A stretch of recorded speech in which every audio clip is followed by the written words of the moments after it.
Welcome to BizCentral, the place where small business owners and entrepreneurs find the tools, strategies, and mindset shifts to grow with confidence. Are you stressed? If you own a business, stress almost seems like a constant.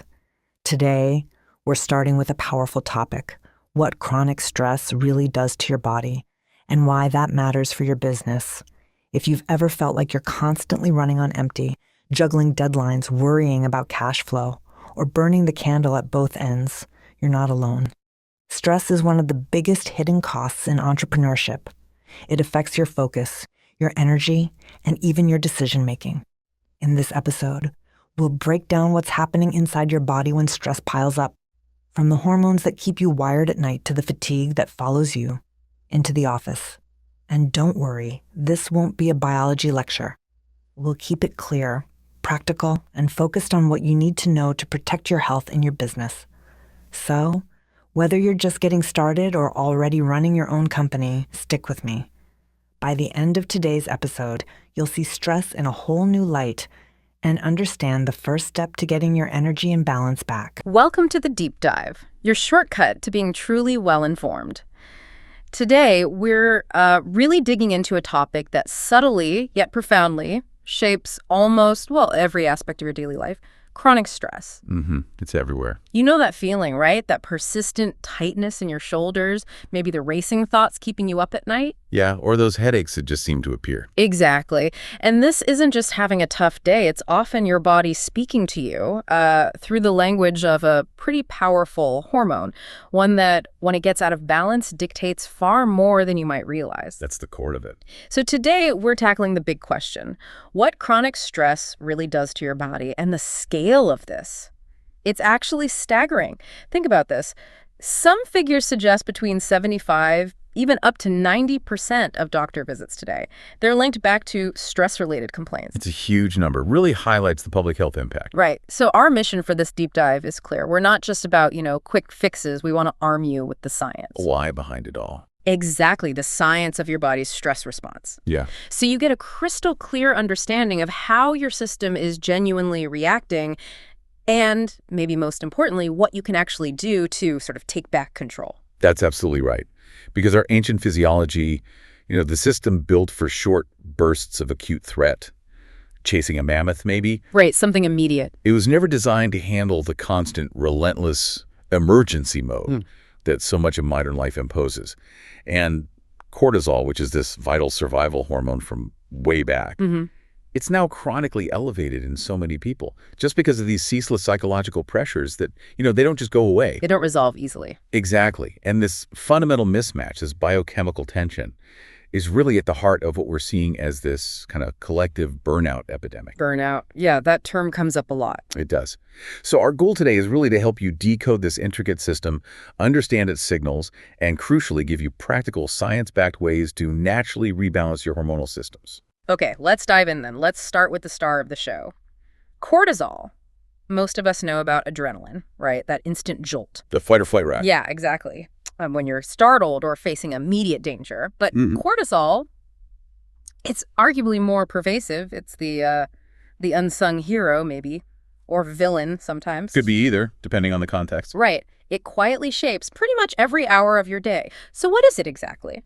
It's a steroid hormone made from cholesterol, actually. Yep, in your adrenal glands. Yeah. Those little triangle-shaped glands sitting right on top of your kidneys. And it's not just about stress, is it? It's absolutely essential for survival. Totally essential. And its versatility is incredible. I mean, beyond stress, cortisol helps regulate your metabolism, your energy levels. Saves your immune defenses. Supports healthy blood pressure, keeps blood sugar in check, aids memory, even coordinates your sleep-wake cycle. It's involved in so much. It really is a master regulator. So maybe think of cortisol like fire, It's utterly necessary for warmth, for cooking, for life itself. A vital tool. But when that fire gets uncontrolled, that's when it becomes destructive, consuming everything in its path. That's a great analogy. And what's truly fascinating is the sophistication of the system that manages this fire, so to speak. Okay.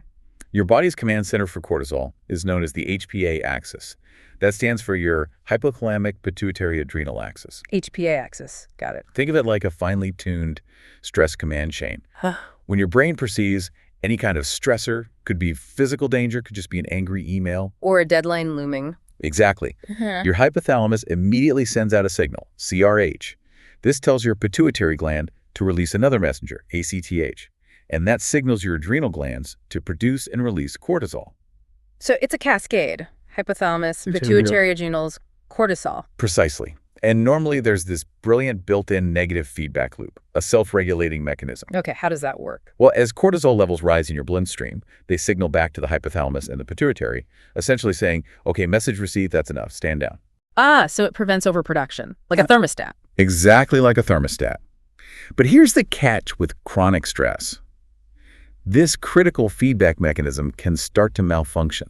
It gets less sensitive. Meaning it doesn't shut off properly, Yes. leading to those sustained elevated levels of cortisol that your body just can't seem to turn off. It's stuck in the on position. Right, the fire keeps burning too high for too long. What's also really intriguing, though, is that cortisol isn't just for those intense fight-or-flight moments. No, not at all. It actually follows this predictable 24-hour rhythm, perfectly synchronized with your circadian clock, your body's internal timekeeper. That daily pattern is crucial. And the most distinctive feature of this pattern is something called the cortisol awakening response, or CRR. Heard of that? Yes, the CR, very important. So in healthy individuals, cortisol levels naturally surge. They go up by about 75% within the first hour of waking up. Right. It's not a stress response in that moment. No, it's your body's natural energizer. It's getting you ready for the day, making you alert, focused, like your internal coffee maker switching on. A healthy kickstart. Exactly. Yep. And a healthy cortisol pattern looks like this smooth curve. Peaks in the morning, then gradually tapers off all day long, reaching its lowest point around midnight, which is absolutely essential for getting restful sleep. That decline is key for sleep. And lots of things influence this morning surge, right? Like bright light exposure, good sleep quality, they enhance it. Poor sleep can flatten it out. And anticipating a stressful day can actually bump it higher. Yeah, but paradoxically, if you're under long-term relentless pressure, that morning surge can actually shrink or flatten out over time. Which leads us to how this rhythm gets disrupted. Understanding this rhythm is absolutely key to understanding your own stress levels, your energy, your sleep. So what does a disrupted pattern look like? Well, in a healthy pattern, you get that robust morning peak, then the nice slope down to very low levels at bedtime, maybe less than 0.3 NGDL around 10 p.m. But what we often see in chronic stress is this flattened pattern. It might mean you wake up feeling groggy. Maybe your morning levels are lower than ideal, say 3.5 NGDL, instead of a healthy 3.6, 13.1 NGDL range at waking. So not getting that morning boost. Exactly. And then crucially, your evening levels might stay elevated when they should be dropping right down. Maybe they're still hovering around 0.5, 1.5 NGDL at 10 p.m. That keeps you feeling wired, prevents deep rest. Wired but tired. I've heard that phrase. That's the classic description. Yeah. And the significance of disrupting these natural rhythms, maybe through shift work, jet lag, or just really inconsistent sleep schedules, it's profound. It doesn't just make you feel tired. That's deeper. Oh, yeah. It fundamentally throws off cellular function, hormone pulses, the precise coordination of all your organs. Everything gets slightly out of sync. Wow. And how would someone even know what their rhythm looks like? Well, if you're really curious or having persistent issues, salivary testing is generally considered the best way, because you can collect samples at multiple points throughout the day, say upon waking, 30 minutes later, lunchtime, evening, bedtime. Ah, so you get the whole curve. Exactly. It measures the active or free cortisol and gives you that complete dynamic picture, including that vital cortisol awakening response. Okay, so cortisol is vital. It has a rhythm. But if it's supposed to protect us, what happens when it's constantly on? What's the real cost when this hormone goes rogue? That's the critical question, isn't it? When cortisol stays chronically elevated, it triggers this really destructive cascade across nearly every system in your body. Like what specifically? Okay, so we see increased breakdown of tissues, particularly muscle and bone, making you more vulnerable over time. It throws off your neurotransmitter balance. The brain chemicals. Yeah, depleting crucial mood-regulating chemicals like serotonin. That obviously impacts your emotional well-being, contributes to feelings of depression or anxiety. Makes sense. Your immune function gets suppressed, so you find yourself catching every little cold or bug that goes around. More sick days. Definitely. It also promotes insulin resistance. That's a key driver of metabolic issues, including that stubborn abdominal fat that seems so hard to shift, even with diet and exercise. Ah, the belly fat connection. Big time. And it fundamentally deteriorates your sleep quality, creating that vicious cycle. Poor sleep raises cortisol, high cortisol disrupts sleep. Leading to that wired but tired feeling you mentioned. Exactly. A deep exhaustion, but paradoxically, you just can't relax or switch off. These are really critical signals then, aren't they? It's your body basically raising a red flag saying, hey, something's not right here. Precisely.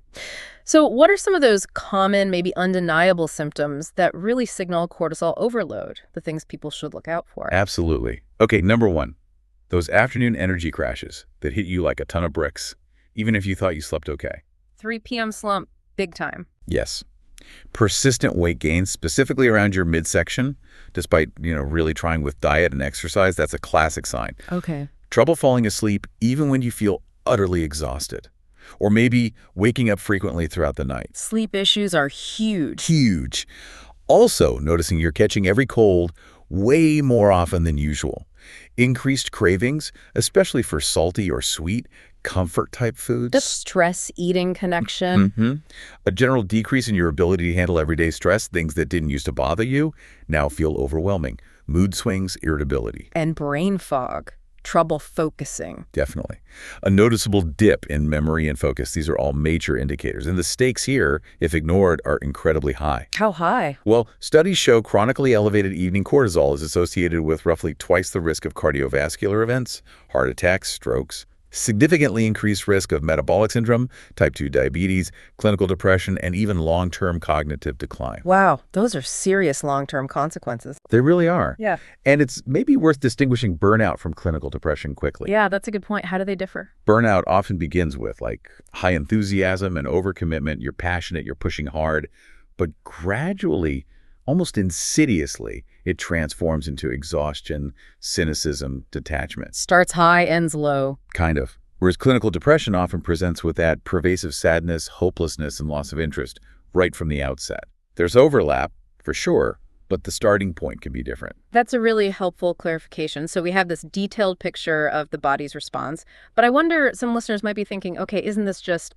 stress? What's the real difference between just being stressed out and this HPA axis dysregulation you mentioned? That's a perfect question to clarify, because your stress response actually kicks in even before the hormones ramp up significantly.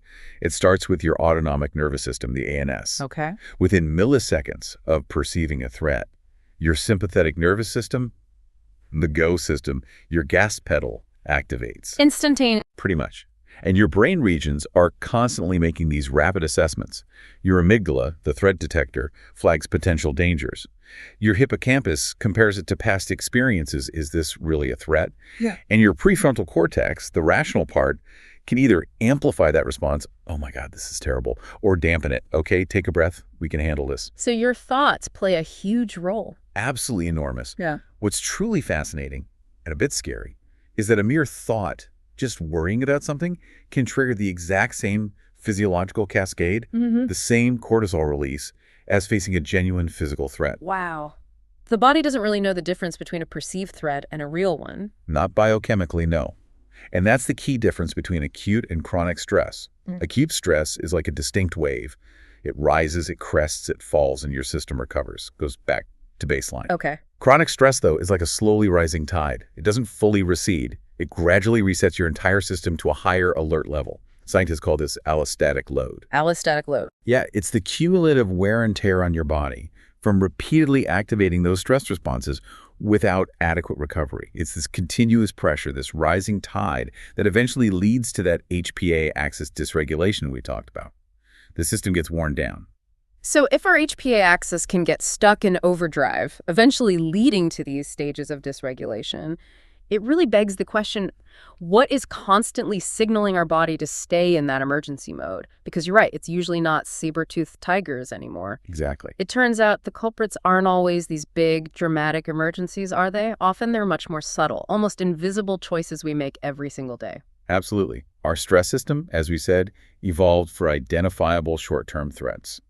It's just not well equipped for the constant low-grade hum of modern life. The background noise of stress. Precisely. This is why it's so important to recognize what we might call hidden modern stressors, things we don't even think of as stressful, but they are, biochemically. Like what? Give us some examples. Okay, think about evening screen time. We scroll on our phones before bed. That blue light directly suppresses melatonin, your sleep hormone, and signals daytime to your brain, keeping cortisol potentially elevated. Even if the content isn't stressful. Even the light itself. Right. But then add the content, the constant notifications, the social media comparison traps. These create frequent low-level cortisol microspikes throughout the day. Microspikes. Okay. What else? Sleep deprivation is a huge one. Even losing an hour or two consistently can lead to an elevated morning cortisol, but with a flattened overall rhythm. Ultra-processed foods. How do they fit in? They can promote inflammation and potentially lead to cortisol resistance, meaning your body needs more cortisol to get the same effect, further stressing the system. Constant background noise traffic. Open-plan offices maintains low-level sympathetic arousal. You're always slightly on. Exactly. Even things like financial uncertainty, chronic pain. These can sustain background cortisol elevation even while you sleep. And this persistent, unremitting stress is what wears down that intricate HPA axis feedback loop, often in predictable stages. Okay, you mentioned stages. Can you walk us through those? Sure. Think of it as a gradual recalibration, often over a long time. Stage 1 is often called the alarm phase, or hypercortisolism. This might last weeks to months. Here, you're basically running on stress hormones. Cortisol, especially evening cortisol, is high. Your DHEA, another adrenal hormone, might also be high initially. And how would that feel?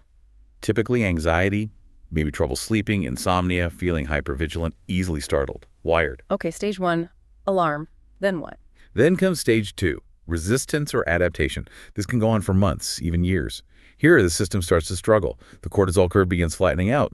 Maybe your morning levels aren't as high as they should be, but your evening levels are still elevated. DHEA starts to decline. And the symptoms change. Yeah, this is often when you start noticing that afternoon fatigue really setting in, maybe weight gain, especially around the middle. You feel like it takes longer to recover from workouts or just a busy day. Getting harder to bounce back. Exactly. And finally, if the stress isn't addressed, you can enter stage 3, exhaustion or hypocortisolism. This can develop over years. Here, the system is really struggling to keep up. You often see a blunted morning cortisol rise, a very flat rhythm overall, and significantly reduced DHEA levels. And this feels like Profound fatigue, like bone-deep exhaustion that sleep doesn't fix. Brain fog is common. Cognitive issues, maybe recurrent immune problems, allergies, sensitivities.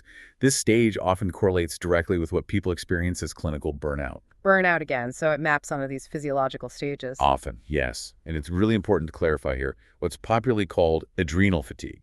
It's more accurately described as this HPA axis dysregulation. It's not that your adrenal glands themselves are literally fatigued or failing. It's a complex recalibration of the entire brain-adrenal communication system. So it's the signaling that's off, not necessarily the glands themselves being broken. Exactly. It's a system-wide adaptation that's become maladaptive. And this is crucial, the truly good news is that this system is incredibly resilient. It can recover. It can recalibrate back towards health. That's really hopeful.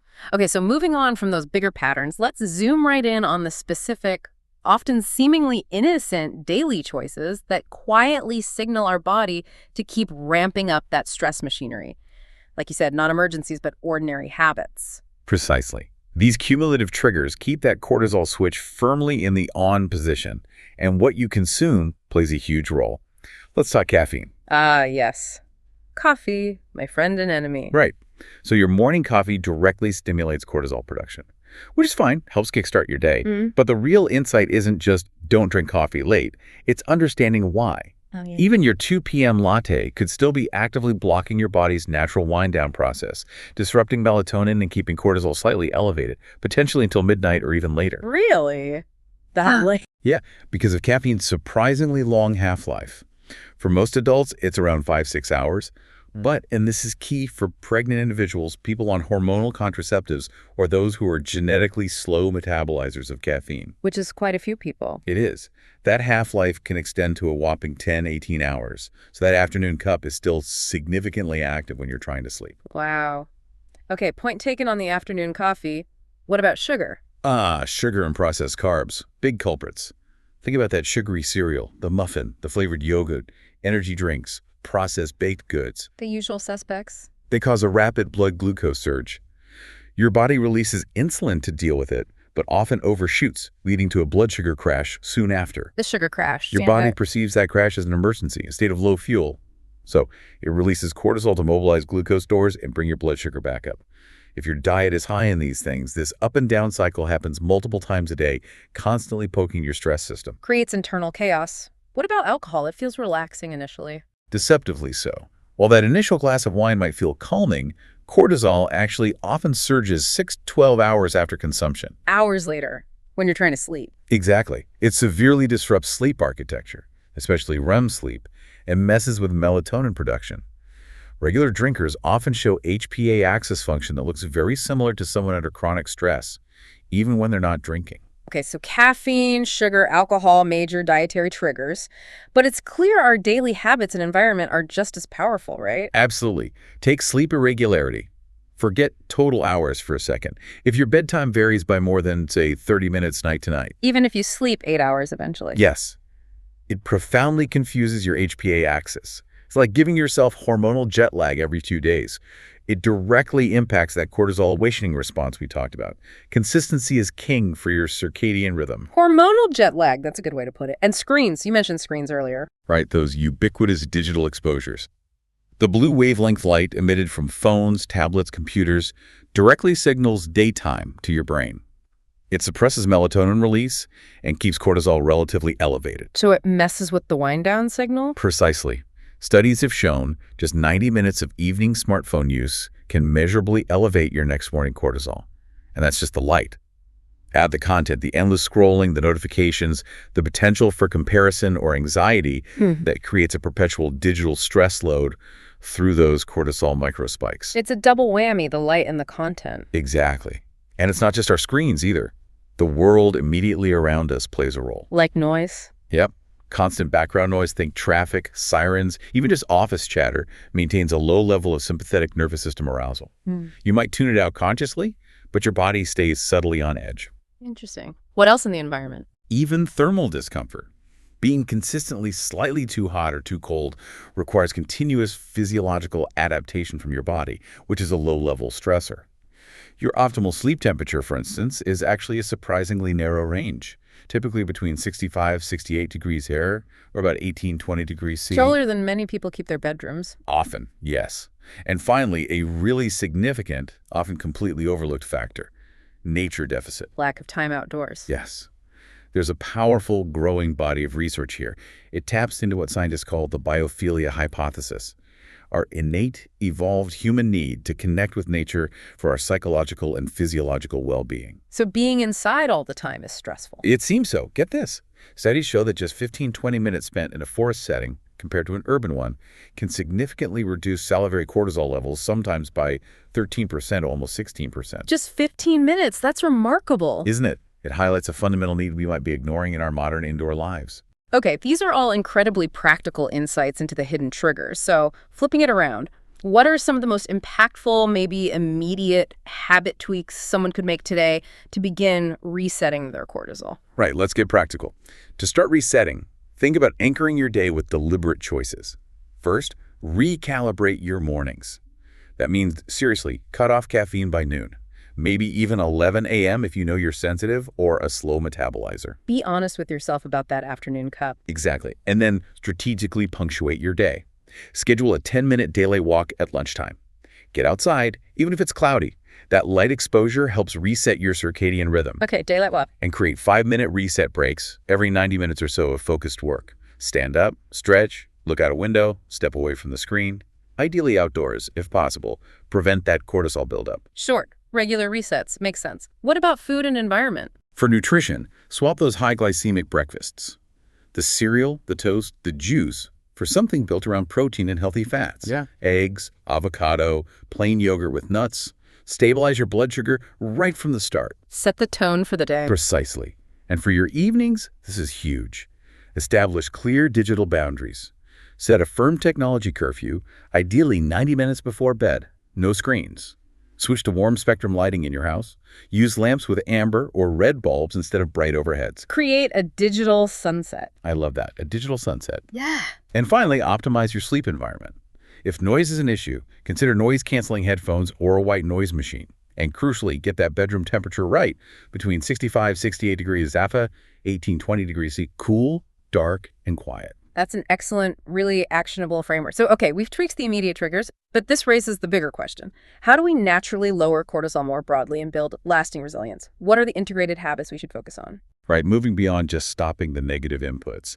It really comes down to 3 science-backed pillars. Optimizing your nutrition strategically, engaging in powerful mind-body practices, and making smart environmental adjustments to align with your biology. Okay, let's break those down. Nutrition first. So for foods and adaptogens, the foundation is building your meals around whole foods. Plenty of protein, like wild salmon, eggs, legumes, lots of fiber, vegetables, fruits, whole grains, and healthy fats, avocado, nuts, seeds, olive oil. The Mediterranean-style approach, basically. Very much so. This keeps your blood sugar stable, preventing those cortisol spiking crashes. At the same time, you actively reduce the things that destabilize it. Refined sugars, processed snacks, excessive alcohol. Got it. Any key nutrients? Definitely focus on magnesium. It helps calm the nervous system. Found in leafy greens, nuts, seeds. Vitamin C is crucial for adrenal function itself. Think citrus, bell peppers, berries.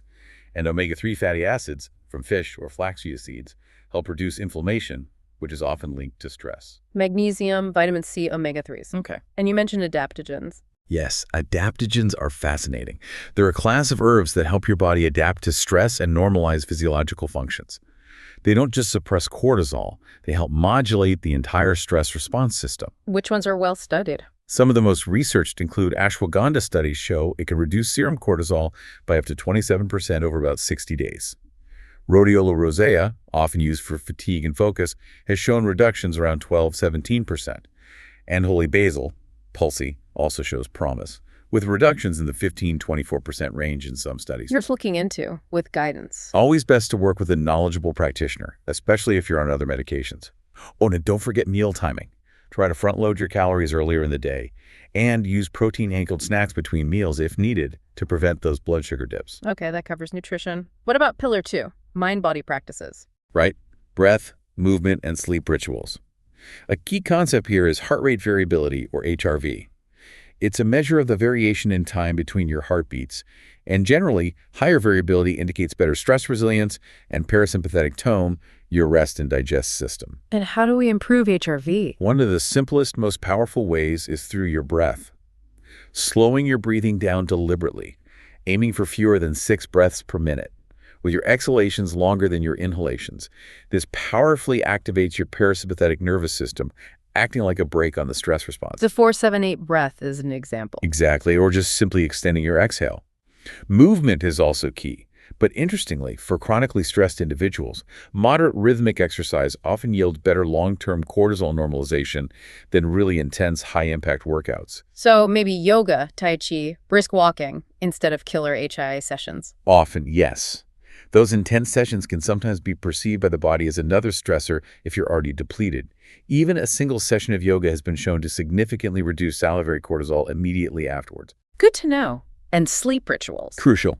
We talked about the environment, but also having a consistent wind-down routine. That 5-step ritual I mentioned earlier is great. 1, dim lights 90 minutes before bed. 2, practice 10 cycles of slow breathing, like 4-7-8. 3, jot down 3 things you're grateful for, shifts focus away from worries. 4, briefly plan tomorrow's single most important task, gets it out of your head. 5, ensure that cool, dark, quiet bedroom, 65–68 degrees airacing.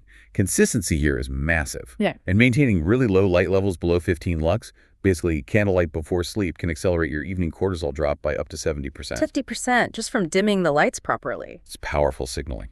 Okay, final pillar, environmental adjustments. Yes, aligning light, nature, and daily rhythm. This ties everything together. Get bright morning light exposure as soon as possible after waking.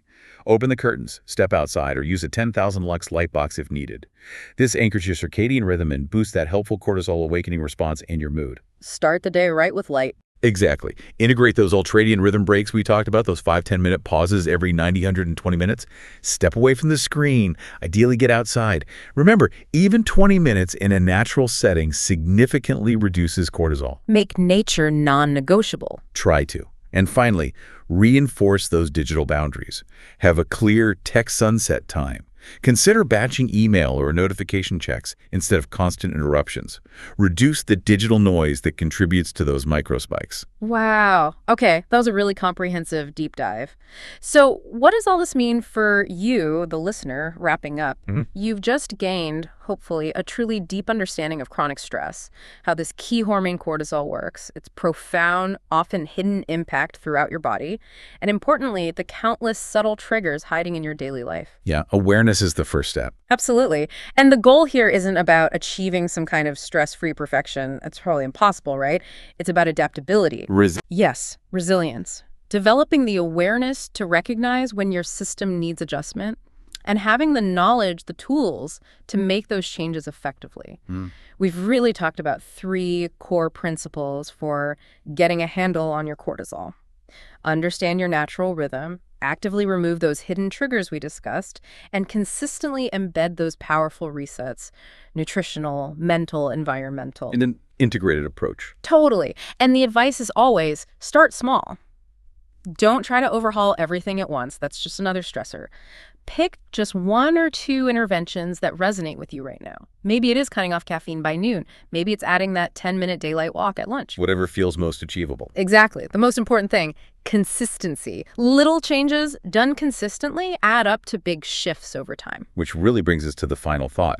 This raises an important question for you to consider, doesn't it? Considering everything we've discussed, this powerful, intricate connection between your daily choices, your environment, your thoughts, and your internal hormonal landscape. Okay. What is just one small strategic adjustment you can realistically commit to making today, or maybe this week, to begin shifting your body out of that constant emergency mode and start reclaiming your natural resilience? Just one thing to start. Just one thing. You are, in effect, your own chief rhythm officer now. You have the information. Keep listening to your body, keep observing its signals, and gently, consistently, keep adjusting your plan.